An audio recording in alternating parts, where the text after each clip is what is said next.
এই দিদি ভাইটা বলছিল যে তোমরা ভিডিও করো, আর তোমরাও চ্যানেলে যারা আসো তারা সবাই বলছো মাসিমাকে দেখাও, মাসিমাকে। তো মাসিমা তোমাদের আর ভালো নাই বন্ধুরা, যাক নিয়ে আমি ভালো থাকবো তাই আমার আজকে চলে গেল ছাড়ে। আজকে আমাদের মধ্যে আলপনা নাই, এটা আমরা ভাবতেই পারছি না, এটা আমরা কল্পনাও করতে পারছি না যে আলপনা আমাদের মধ্যে নাই। মা বেটি কত সুন্দর ভিডিও করতাম, সব বন্ধুদের সাথে কথা করতাম যে বন্ধুরা তোমাদের দেখতে পাচ্ছি না, আমাদের তুমি দেখতে পাচ্ছ। তোমরা কত ইয়ার্কি করতাম তোমাদের সাথে, আজকে আর ইয়ার্কি করার লোক নাই।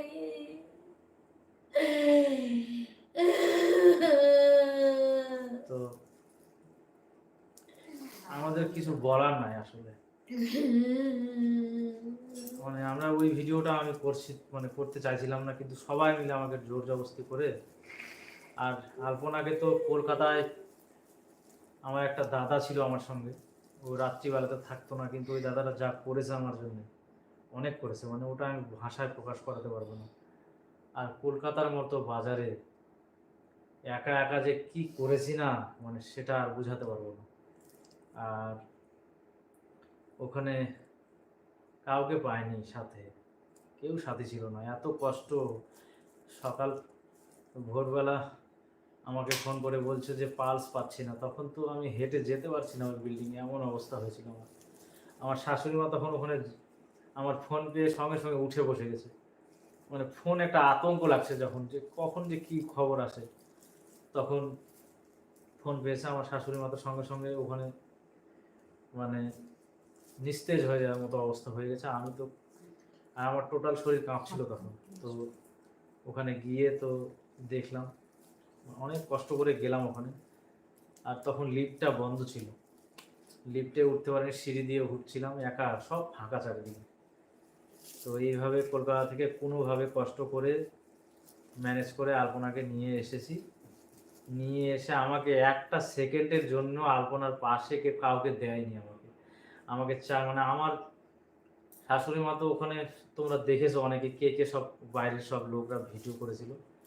আর আমাকে 6-7 জন মিলে তুলে নিয়ে অন্যদিকে নিয়ে চলে গেছিল, মানে সেন্সলেসের মতো অবস্থা হয়ে গেছিলো একদম, মানে কোনো সেন্স ছিল না।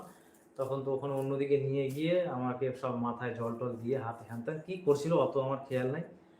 তো আলপনাকে আমি শেষ ভালোবাসাটাও বাঁচতে পারিনি। তো এইটুকুই বলার ছিল আমার, বেশি কিছু আর বলার নাই। তোমরা অনেক দিন থেকেই, প্রায় 6 দিন থেকে মানে চাতক পাখির মতো চেয়ে আসো যে আমরা কি বলবো বা কি করব।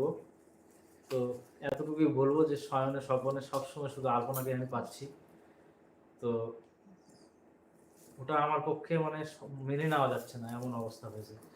আমার মেয়ে হারাই গেছে বন্ধুরা, আর ভালো লাগে না। কৃষ্ণ বলে দাও তোমরা, এত বড় ক্ষতিটা আমার কেন করলো।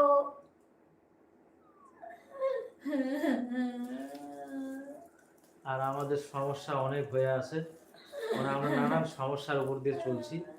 এই জন্য ভিডিও টিডিও এগুলোতে আমাদের আর, যে তোমাদের সঙ্গে দুটো কথা বলবো এই পরিস্থিতি নেই। মানে একটা মানুষের তো একটা সম্বল চাই, সেটা আর নেই। আমাদের আর শরীর চলে না, এখন আমাদের মরণ হলেই ভালো। আমরা আর বাঁচতে চাই না বন্ধুরা, যাক নিয়ে বাঁচবো তাই চলে গেছে।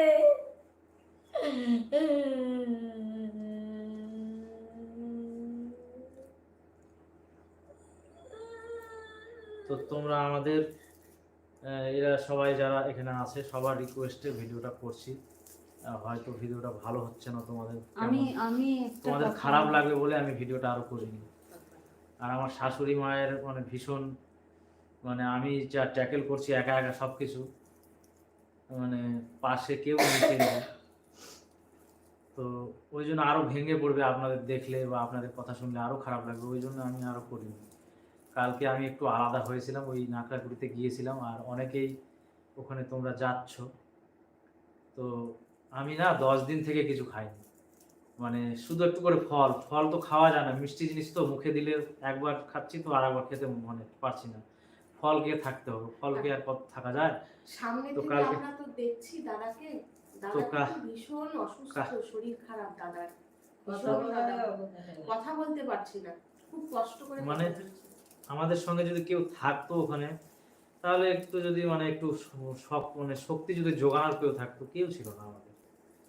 আমাদের একটা সৎ বুদ্ধি, সৎ উপদেশ কাউকে পাইনি।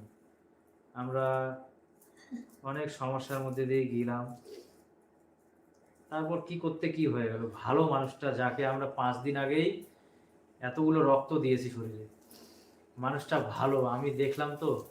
আমরা যেখানে ওকে ভর্তি করেছিলাম আগে হসপিটালে, ওখানে ব্লাড পেয়ে একদম কত হাসি খুশি ও, আমাকে কত মানে আমাকে সত্যি কথা বলে দিচ্ছি, আমি যেখান থেকে যেতাম আমাকে জড়িয়ে ধরতো।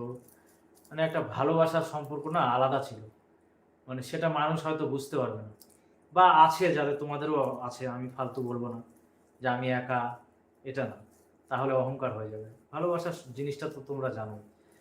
তো সেদিন যেদিন ওকে ভালো করে নিয়ে এলাম, নিতে গিয়েছিলাম, ওপরে গিয়ে দেখছি সেই খুশি, ও আমাকে মানে মুখ ইয়ে করছে, বিভিন্ন ভঙ্গিমা করছে।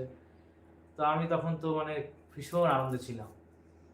কিন্তু কয়েক দিনের মধ্যে 4-5 দিন, তারপর জ্বরে নিয়ে চলে গেলাম কলকাতায়। গিয়ে তো এরকম আর শেষ রক্ষা আমাদের হলো না। তো ভালো তাহলে ঘাড়ে ফেললাম বন্ধুরা।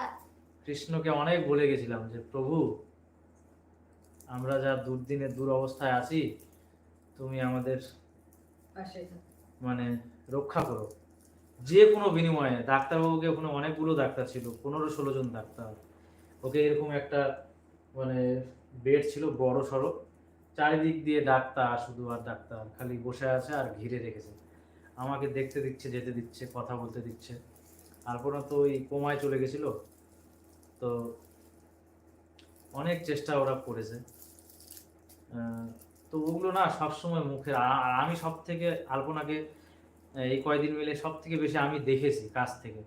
আমার শাশুড়ি মা তো অত উপরে উঠতেও পারবে না, যতই লিফট থাকুক হাঁটতে হবে, অনেক দূরে যেতে হবে। প্রথমে ওদের নতুন নতুন যেটা বিল্ডিং সেখানে ছিল, তারপর মোটামুটি বিকেলের দিকে ওকে পুরোনো বিল্ডিংয়ে শিফট করে। তো আমার শাশুড়িকে এক জায়গায় রেখেছি, খাওয়া দাওয়ার জায়গায় নিয়ে গিয়ে দিয়ে এসেছিলাম, নিয়ে আসতে পারিনি। আমার যে দাদাটা ছিল ওকে বলেছিলাম তুই আমার শাশুড়িকে নিয়ে আয়, খেতে গেছে। তো আমার শাশুড়ি একাই চলে এসছে। তো এবার একাই সব ফেস করছি, যা ডিসিশন হচ্ছে ডক্টরের সঙ্গে একাই নিচ্ছি। যা যা করতে বলছে ওরা, যে এটা করব, করা যাবে কি না, এত টাকা লাগবে, এটা করলে এত টাকা লাগবে, এটা করলে সেই লাগবে, এরকম মানে করছিলাম। তো একা একাই ওইভাবে ডিসিশন নিচ্ছিলাম। আর তোমাদের তো সেরকম জানাতে পারবো না, আমরা তো অনেক হসপিটালে ঘুরেছি, অনেক নার্সিংহোমে ঘুরেছি।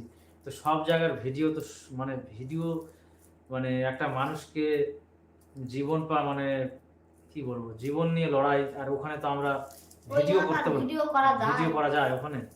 তো ওই সমস্ত আমাদের ইন্টেনশন মাথায় ছিল না। এখনো তো আমরা ভিডিও করব না বন্ধুরা। আর আমাদের ভিডিও করার কোনো ইচ্ছে না, আমরা আর হাসতে পারবো বলো? এই যে আমার বালুঘাট থেকে আমার মেয়েরা আসছে দুইটা, আমার বাড়ি গঙ্গারামপুর। এই যে গঙ্গারামপুরের মেয়ে আমার এটা, আর এই আর বালু ওই ক্যামেরার ওটা পেছনে বালুঘাটের মেয়ে। ওরা দুজনে আসে আমাদের বলিছে একটু করো বন্ধুরা, সবাই জানতে তোমাদের চাচ্ছে। দেখার জন্য, তোমাদের জানার জন্য সবাই চিন্তা ভাবনা করেছে, তার জন্য আমরা দেখা দিলাম ওদের অনুরোধে। আর বিশেষ করে এই দিদি ভাইরা বলছে যে তোমাদের নিয়ে মানে সব আমি ওকে নিয়ে সোশ্যাল বলবো। মিডিয়ায় নানান রকম কথা, উল্টাপাল্টা কথা, মানুষের তো কি বলবো, যাই হোক বলছে বলুক ওরা। তো ওরা এরকম বলছে তোমরা ভিডিও করো, তো সেই জন্য আরো বিশেষ করে আসলাম। হয়তো আর কয়েকদিন করতে পারবো না, আসবো আমরা পরে। তো আমাদের পরিস্থিতি, এই যে দিদি ভাইটা এখানে আসো, দেখতে পাবো। এই দিদি ভাইটা এসছে, এই যে এখানে এই এটা আচ্ছা, হচ্ছে- নমস্কার সবাইকে প্রথমেই বলছি। তো আমি না একটা কথা বলি, আমরা কারোর পাশে এসে দাঁড়াতে পারি, কাউকে সহযোগিতা করতে পারি, কারণ আমরা মানুষ তো দিন শেষে, প্রত্যেকেরই মনুষ্যত্ব বোধ থাকা উচিত। এই এরকম একটা মানে কি বলবো, একটা মর্মান্তিক ঘটনা আমাদের প্রত্যেকের, মানে আজকে আলপনা